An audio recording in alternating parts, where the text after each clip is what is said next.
So hello dear students, in this video we are going to discuss about time of supply of service का practical question. जैसे कि आप लोग देख सकते हो, एक क्वेश्चन पेपर है 2019 टी वाई बैब सेम 5 का, तो उसमें एक क्वेश्चन पूछा था। सो क्विकली हम लोग ये क्वेश्चन सॉल्व करते हैं। इसके पहले इसका एक मैंने इंट्रोडक्शन वीडियो बनाया हुआ, वो वीडियो आप लोग याद से देख लेना। Find time of supply of service under forward charge. Forward charge मतलब कुछ ज़्यादा कुछ नहीं होता, नॉर्मल केस होता है फॉरवर्ड चार्ज का मतलब, ठीक है। तो डरना मत फॉरवर्ड चार्ज पढ़ के। In the following cases of messrs Ashok and company, a cost accountant firm as per the provisions of CGST act, ठीक है। तो उसने डिटेल्स दी आपको, serial number, date of provision of service, date of invoice और last में लिखा है date of receipt of payment. तो ये 3 डेट्स आपको दिया हुआ है। ओके चलो, तो विदाउट वेस्टिंग टाइम क्विकली इसका सोल्यूशन देखते हैं, ठीक है। डेट्स देख सकते हो, बाद में सोल्यूशन में भी आपको डेट्स ही लिखना है, ठीक है। टाइम ऑफ सप्लाई का मतलब क्या होता है, तीनों में से एक डेट आपको वहाँ पे आंसर में लिखना होता है। वो कैसे, उसका रूल मैंने ऑलरेडी इंट्रोडक्शन वीडियो में बताया, ठीक है। 8 मार्क्स का क्वेश्चन। चलो आगे बढ़ते हैं। सो ये मैंने ऑलरेडी सॉल्यूशन लिख के रखा है, this is part of your solution. Solution में सबसे पहले क्या लिखोगे, केस 1 केस 2। केस 1 क्या होता है, invoice issued within 30 days from provision of service. Okay, service से 30 दिन के अंदर इनवॉइस इशू किया तो केस 1। अगर 30 दिन के अंदर इनवॉइस इशू नहीं किया तो केस 2। पहले आपको ये फाइंड आउट करना है कि दिया हुआ केस 1 है या केस 2। उसके बाद आगे अगर केस 1 है तो कंपेयर करोगे डेट ऑफ इनवॉइस और डेट ऑफ पेमेंट, दोनों में से विच एवर इज अर्लियर। अगर केस 2 है तो कंपेयर करोगे date of service, because invoice नहीं है ना यहाँ पे, और डेट ऑफ पेमेंट, दोनों में से विच एवर इज अर्लियर। इतना सिंपल है। ओके, कंसेप्ट ऑलरेडी मैंने बता दिया। चलो आगे बढ़ते हैं। जैसे आप लोग अभी देख सकते हो यहाँ पे, इसका मैंने ऑलरेडी टेबल बना के रखा है। तो यहाँ पे आप लोग सीरियल नंबर देख सकते हो, date of provision of service same जो क्वेश्चन में था वही मैंने कॉपी किया, date of provision of service, date of invoice and date of payment, ठीक है। तो आपके सामने मैं ये क्वेश्चन सॉल्व करने वाला हूँ। अभी आगे 2 एडिशनल कॉलम आपको बनाना है, केस 1 या केस 2, और बाद में टाइम ऑफ सप्लाई, ठीक है। कुछ लोग टाइम लिमिट वगैरह ऐसा फालतू बनाते हैं, बनाने की ज़रूरत नहीं है। पेपर चेकर अगर समझदार है तो उसको समझ में आ रहा है case 1 case 2, okay, accordingly you will get your marks. तो उसमें ज़्यादा टेंशन मत लेना। तो केस 1 केस 2 लिखने के बाद चलो ये डिस्कस करते हैं। तो सबसे पहले आपको देखना है date of provision of service. Service कब दिया था, 16 अगस्त को 2019। ओके, अभी आपका 2023 ईयर आएगा अभी के पेपर में, ओके, बिकॉज ये 23 का एग्जाम लिख रहे हो आप लोग। सो 16 अगस्त 2019 पूरा डेट रीड करना है। डेट ऑफ इनवॉइस, तो सर्विस दिया 16 अगस्त को और इनवॉइस बनाया 5 सितंबर को। तो ये इनवॉइस 30 दिन खत्म होने के पहले इशू हो रहा है, कॉमन सेंस है, ठीक है, पता चल रहा है आपको, ठीक है। तो 30 दिन खत्म होने के पहले इशू किया तो कौन सा केस आएगा, केस नंबर 1, ठीक है। तो मैं यहाँ पे लिख रहा हूँ केस 1, ठीक है। 30 दिन के अंदर इशू किया, केस नंबर 1 आएगा। तो केस 1 में हम लोग क्या देखते हैं, डेट ऑफ इनवॉइस और डेट ऑफ पेमेंट, दोनों में से विच एवर इज अर्लियर, ठीक है। सो देखो,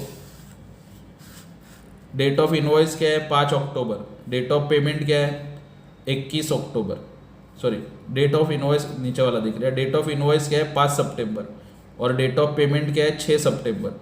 तो दोनों में से पहले क्या आएगा वो आपको देखना है। दोनों में से पहले क्या आएगा, 5 सितंबर। तो इसका आंसर होगा 5 सितंबर 2019। इतना ही करना है, 8 पॉइंट्स है, हर पॉइंट का 1 मार्क, ओके। अभी अगला कंडीशन, 6 सितंबर, ओके, और 5 अक्टूबर। 6 सितंबर से लेके 5 अक्टूबर, तो 30 दिन के अंदर ही 5 अक्टूबर आ रहा है, ओके। 30 दिन के अंदर इनवॉइस इशू किया तो case number 1। Again date of invoice और date of payment, date of invoice and date of payment, दोनों में से विच एवर इज अर्लियर। तो दोनों में से अर्लियर क्या आता है, 5 अक्टूबर। तो इसका आंसर आएगा 5 अक्टूबर 2019, ठीक है। अभी अगला 12 सितंबर और इनवॉइस कब इशू किया, 14 अक्टूबर, मतलब 30 दिन होने के बाद, ओके, 1 महीना होने के बाद ही इशू किया है ना, डेट वाइज आपको पता चल रहा है, ओके। तो यहाँ पे केस नंबर 2 आएगा, invoice not issued within 30 days. तो date of service and date of payment, दोनों में से विच एवर इज अर्लियर, ठीक है। देखो अभी डेट ऑफ इनवॉइस नहीं देखना है, डेट ऑफ सर्विस देखना है और date of payment. Date of service है 12 सितंबर, डेट ऑफ पेमेंट है 15 अक्टूबर। दोनों में से पहले क्या आता है? सबसे पहला केस 2 लिखना है, ठीक है, जो मैंने डिस्कस किया था। और इन दोनों में से पहला, अभी इनवॉइस देखना ही नहीं, इन दोनों को देखना है। दोनों में से पहले क्या आता है? 12 सितंबर 2019। एक एक मार्क्स इंपॉर्टेंट है, ठीक है। आगे 16 सितंबर को सर्विस दिया था, इनवॉइस इशू किया 26 सितंबर, मतलब 10 दिन में ही इशू हो रहा है। तो केस नंबर 1, केस नंबर 1 क्या बोलता है? Date of invoice and date of payment. So date of invoice 26 सितंबर, डेट ऑफ पेमेंट 1 सितंबर। तो कॉमन सेंस, दोनों में से पहले क्या आएगा? 1 सितंबर, ठीक है।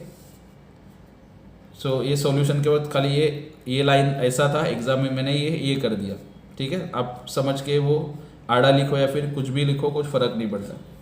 अगला, सर्विस दिया था 18 सितंबर और इनवॉइस इशू किया 4 नवंबर, मतलब 2 महीने बाद इशू कर, लगभग 1.5 महीने बाद। तो केस नंबर 2 आएगा, बराबर। केस नंबर 2 क्या बोलता है? डेट ऑफ इनवॉइस नहीं आता उसमें, केस नंबर 2 में आता है date of service and date of payment. Service का डेट है 18 सितंबर, पेमेंट का डेट है 7 अक्टूबर। तो पहले क्या आएगा? 18 सितंबर 2019। उसके बाद इनवॉइस सर्विस दिया था 20 सितंबर, इनवॉइस इशू किया 22 अक्टूबर, मतलब 30 दिन होने के बाद, अगले महीने का, ओके। तो केस नंबर 2 ही आएगा। Case number 2 again date of service and date of payment, दोनों में से पहले क्या आता है? 20 सितंबर। एक बार कंसेप्ट समझ में आ गया तो बहुत ही इजी चैप्टर है। उसके बाद 24 सितंबर दिया है, 27 अक्टूबर, ओके। तो 24 एंड 27, मतलब 1 महीने बाद ही इनवॉइस इशू हो रहा है, 30 दिन के बाद। तो case number 2, okay. So now again अभी क्या करोगे? Date of service and date of payment, दोनों में से अर्लियर क्या आता है? 24 सितंबर और यहाँ पे लिखा है 22 अक्टूबर। तो दोनों में से पहले क्या आता है? 24 सितंबर,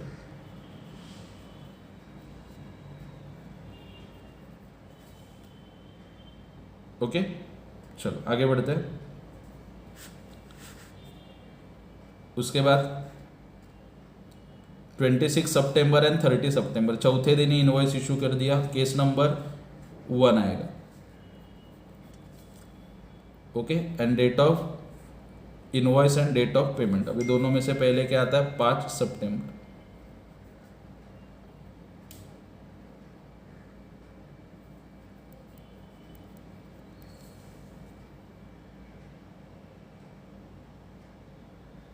ओके।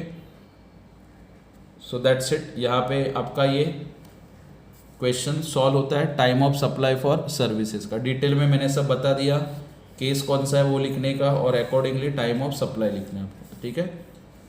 और ये 8 मार्क्स आपको पासिंग के लिए बहुत हेल्प कर सकते हैं। और ये वीडियो अपने फ्रेंड्स के साथ भी देखो, एक पेज का ही सॉल्यूशन है, ऐसे ही इस तरीके से लिखना। अगर आपको दूसरा कोई तरीका आता है तो वैसे भी लिख सकते हो, लेकिन आंसर यही आएगा, ठीक है। और ये वीडियो अपने फ्रेंड्स के साथ शेयर करो ताकि वो भी पास हो सके। And keep following and keep supporting Bhagwes Sir's Nandip Commerce classes. Thank you so much.